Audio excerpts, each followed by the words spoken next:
Getting in touch with your ruling love. This task is based on a powerful tool for transformation.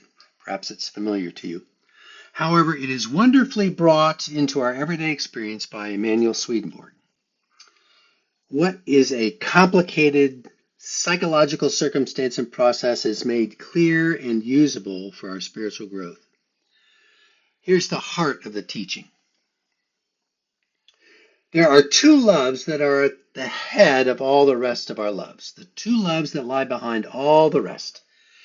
The head of all heavenly loves, the love basic to them all, is love for the Lord. The head of all hellish loves, or the love that underlies them all, is a love of controlling, prompted by self-love. These two loves are absolute opposites. A person's life consists essentially of his love. And what their love is like determines what their life, indeed their entire personality, is like.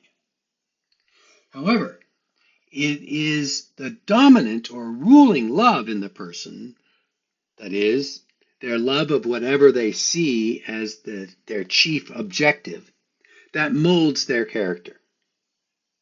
That love has numerous particular and specific forms of love deriving from it and subordinate to it.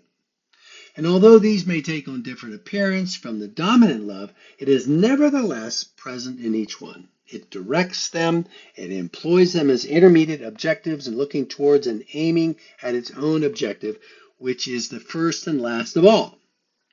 And this it does in both direct and indirect ways.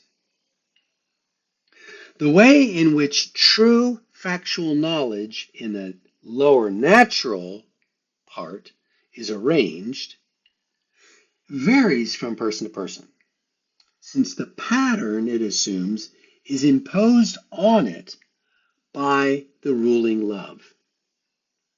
That ruling love is the love that is at the center and arranges each fact into position around it. It positions nearest to itself the facts most compatible with it, and the rest are arranged according to their degrees of compatibility. In this way, factual knowledge is given a pattern. If a heavenly love rules, then the Lord arranges them all into a heavenly pattern, a pattern like that assumed by heaven itself, a pattern assumed by the good of love itself. Such is the pattern into which all truths are then arranged. And once arranged into it, they act in unison with goodness. At this point, when one idea is stimulated by the Lord, so is the other. That is to say, when items of belief are stimulated, so are charitable desires, and vice versa. That's the basic teaching from Swedenborg. So, for this task, we again seek to improve our non-judgmental self-observation as this basic mindfulness tool leads to our consistent experience of peace and joy and satisfaction. This task then gives us an opportunity to practice while we, at the same time, learn more about ourselves. Observing your ruling love does not lead to an assessment about yourself.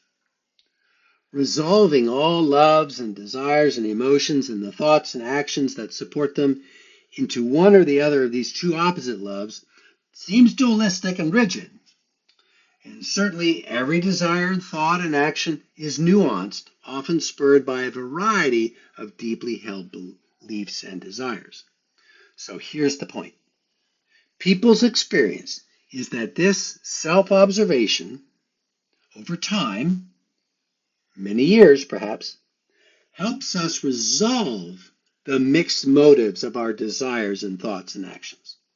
We're able to react to circumstances and regulate our emotions and choose which thoughts to hold on to with a deeper insight and a cleaner motive and greater confidence. We become clearer about the goodness and the evilness sourcing our reactions, our beliefs, our choices. So again, as we do this task, resist looking for results or answers. Let the task bring you to the present moment of emotion and cognition, accepting what you find there as what is. Be well.